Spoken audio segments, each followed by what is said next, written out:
son.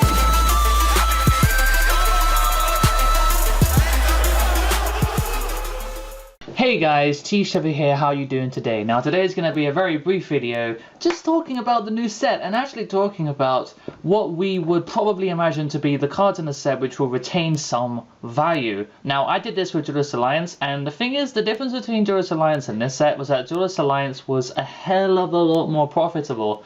You cannot deny it. I mean, Duelist Alliance was a fantastic set, and the new challenges just doesn't quite live up to that. So finding cards for this video was actually proving to be very difficult. It took me roughly 25 to 30 minutes of constantly flicking through the set, trying to think, yeah, that will probably retain some value. Let's check eBay. Yeah, that's probably going to retain its value. Yeah, that's clearly going to do well. So that was really hard to do. So I hope that the things I had picked out was deliberated pretty well. So, you know, if you guys don't approve on it, then, you know, if I miss something, then comment down below and tell me your opinions. Now, one other thing is that the new challenges also takes another dent in its profitability, because the special edition will allow you to access all of the super rares very cheaply. Cleefort Carrier, Cleefort Helix, Rescue Hamster, El Shaddai Fusion-ish, cards like that, which are actually really decent supers for the set, they're all going to be reprinted and they're going to saturate the market. Maybe not to a huge extent, because you have a 1 in 14 chance of getting the super rare that you want from it. So it won't dent the cards too much, but there will be more of them than any other rarity, basically, even like rares, I guess. That's why I can't say that any of the super rares will probably retain their value, because they will take a big dip once the special edition comes out. So the first one is Cleefort Scout, and I'm also going to include Sacrifice in there as well, because they're both on the Cleefort archetype. Now, Cleefort's obviously the big thing from this set, but Cleefort Scout, basically, if you kill Cleefort Scout, if Konami hits it and puts the 1, the deck will pretty much die, and I mentioned that in a previous video, so I'm not going to go over that too much.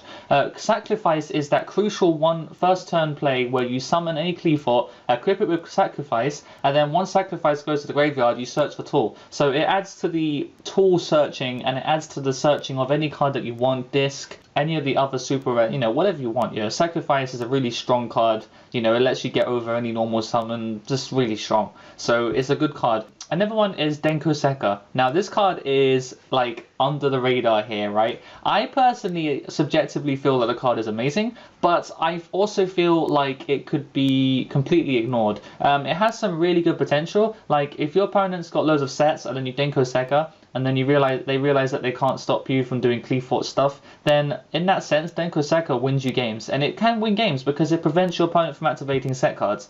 So it's literally like a Trap Stun or Royal Decree, or basically anything, because it also hits set cards, spell and trap cards as well. Whatever. But I feel like it could retain some value, because it's a lot of people are picking them up, so they have a lot of hype, but not too much hype to the point where they're going to be super expensive. But if you do find one cheap, you may as well get it, because it could keep its value pretty well. The last one is Performer Power Trampolinx. Now this is the rare, and it's the only decent rare from the set as far as I know, where it actually fits in with Cleefort, so you may as well pick them up cheap as possible. I can find 3 on eBay for £2. So if you can beat that, then you may as well pick them up and sell them for £1 each, and you already make a profit. Performer Power Trampolinx allows you to return Scout to your hand once you Pendulum Summon, so you can activate Scout again and search. So you can't go wrong with that. You basically plus off it regardless of how badly you mess up. You know, Trampolinx is just a really strong card, and it's a rare. And I can't believe they kept it a rare, because the card will easily go up in price. So it will retain its value and it will go up. So you should just pick them up now, because they're going to keep being relevant as long as pendulums exist. I have 2 other cards here which may keep their value, but I'm not too sure, and it kind of depends on external factors whether or not it will keep its value. Now Virgil will keep its value depending on if we get a better tuner. I personally don't like Rubik. I think it's bad, and of course the card itself, Rubik, actually is quite expensive because it's an ultra, but that card will drop as soon as there's another tuner that's going to come out that's actually good. So if Virgil gets a better tuner, then Virgil will stick at its price. I don't think it will stay at, what, like £50 that it is now, or $70 or something ridiculous like that. Virgil will go down, and I feel like it will go down as long as Rubik is the only tuner. And the other one is El Shaddai Fusion. Now El Shaddai Fusion will go down because of the special edition, but as I said, 1 in 14 chance of pulling it, and it's a very strong card considering that Super Poly is now at 1. El Shaddai Fusion basically lets you go faster. You get to do what you want to do a turn quicker. So you can attack your opponent and then El Shaddai Fusion in the battle phase and then finish them off with a construct or something. In that sense, El Shaddai Fusion is incredibly strong, and it can be searched with the Shadow core. You can go and get it with all this other stuff. You can get it with the fusions. You know, it's just really strong card, and it just makes the deck go faster, and that's always a good thing against a deck like Cleavefort's where they OTK you on turn 3. So you may as well have a faster fusion card, you know? So anyway guys, comment down below if you feel like I missed a card. I did thoroughly check every card pretty much on the set that was a rarity, that wasn't just a common. If you feel like I missed something, definitely comment down below and tell me, because I'd love to hear your thoughts on it. So thanks for watching guys, and hope to see you guys in a few days. So until then, the Thetcglover is out.